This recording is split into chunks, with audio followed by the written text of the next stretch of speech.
Hey, this is Mark from Newsweed.com, aka the scumbag of the ENDPQ stock boards, which I'm not even allowed to post on. Well, I'd like to give a big shout out to Slim Shady 717. I did not know that Eminem was on this board, but I'm glad to have you here. Uh, Apparently, people don't like me to be too honest, and honestly, that's the way it's been my whole life. People don't like to hear the truth. But the truth of the matter is that Stocktwits really has no value. It's a bunch of people that are lonely, confused, and eager to make a fast buck because someone else on the board says, oh, this is a great thing. Now, I invested in ENDPQ when it was ENDP, primarily because I thought that it was a valuable company and that they had this morning after pill that was going to kind of revolutionize the whole movement for the sake of those people that really want abortions.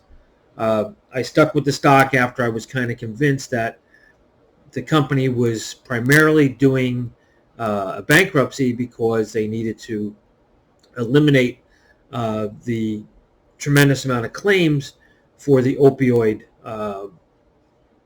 crisis that they were definitely a part of and responsible for. No question about it. They were irresponsible with the way they handled and sold the drug.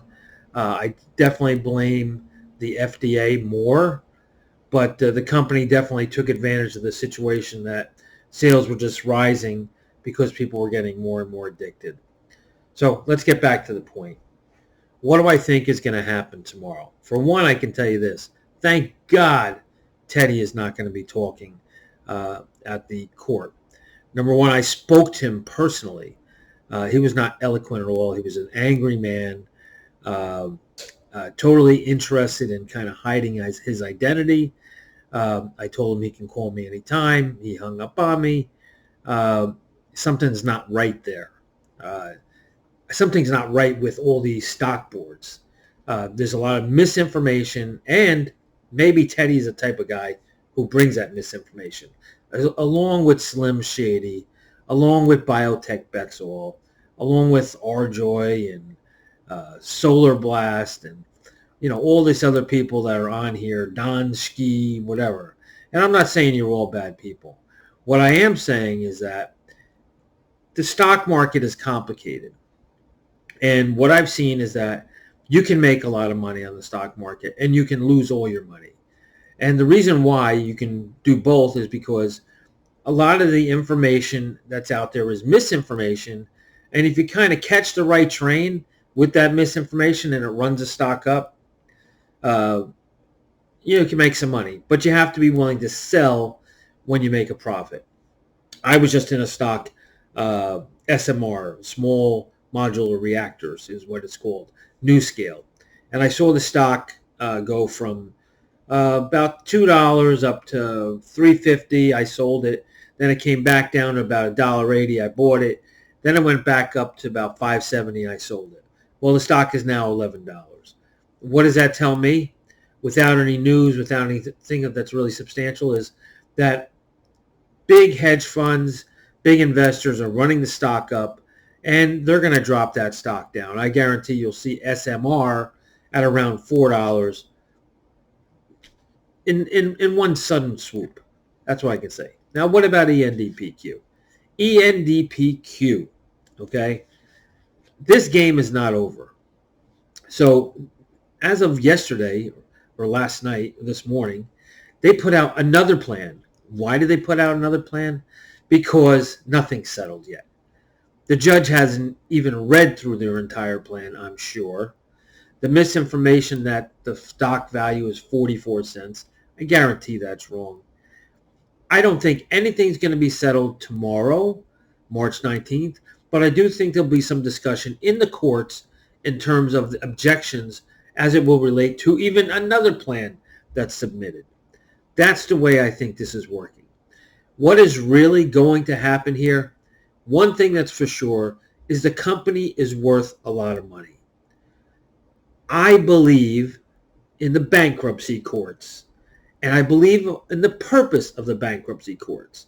The purpose is so that the government can get involved with negotiating heavy debts so that they can keep the entity, the business entity, alive. Okay? Now, I do have some personal experience with that, as I invented a way to make electricity from traffic with my company MagKinetics, and I put so much money into it that I found myself unable to pay my own home mortgage. So I've been to bankruptcy court and I see how they operate. It's a very fair situation. They basically will take a look at your debts, take a look at what you have, and they'll say, okay, well, this is what you're allowed to keep, and this is what you're not allowed to keep, and you're going to lose your home if you don't pay. And that's pretty much what happened to me. I was unable to catch up with my mortgage, because I spent all my time with this invention that makes electricity from traffic, and, I had to deal with the bankruptcy court. What I found is that it's a very fair system. If you don't have any money, they're going to take what you have. If you do have money, then they're going to negotiate, and maybe you can get back on your feet. With this particular case, it's extremely complicated. They have so many subsidiaries. They have so many different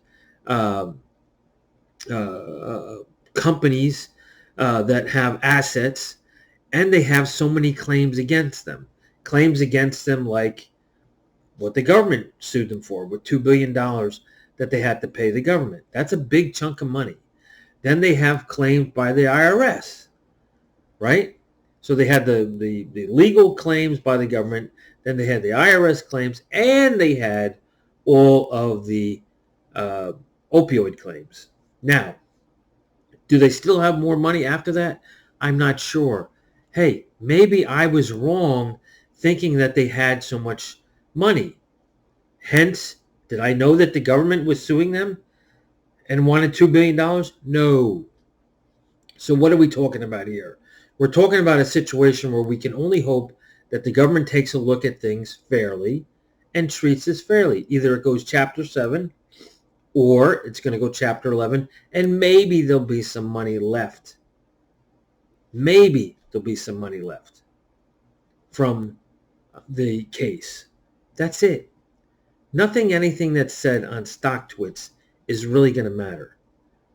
Teddy can do all the due diligence he wants, and all the people that cheer him on can do whatever they want. But Stocktwits is not part of the game. Stocktwits is only a place where people can trade false information, maybe sometimes real information, and pretty much they can just kind of deal with the lonely aspect of stock trading. That's it. So yeah, I guess since I tell it the way it is, Newsweed, that's me, is just a scumbag. But I don't mind, because every time I reach out to people that have invested in this and I watch what happens with the stock, I feel as if I'm learning more and more. I don't know everything. I really don't. I'm just living life and sharing my experiences and gaining experiences and trying to understand this whole game of stock trading. I don't think my kids' education would be paid for unless I got involved with stock trading. And I'm thankful for that. And that's why I'm still in it. Anyway, have a good evening. I don't know what's going to happen tomorrow. My guess is this thing is going to continue on. As I've said 1,000 times, I think we're waiting for the Supreme Court decision regarding Purdue. And maybe we'll get lucky and we'll get some money out of this. But everybody knows that this was a high-risk investment. And maybe even I was fooled by myself to think that there was more value than there really is. Anyway, thank you. This is Mark from Newsweed.com. I wish you all the best, but don't trust YouTube. Don't trust Yahoo. And definitely don't trust Stocktwits because the gig is up. The hedge funds are playing with you. Good night.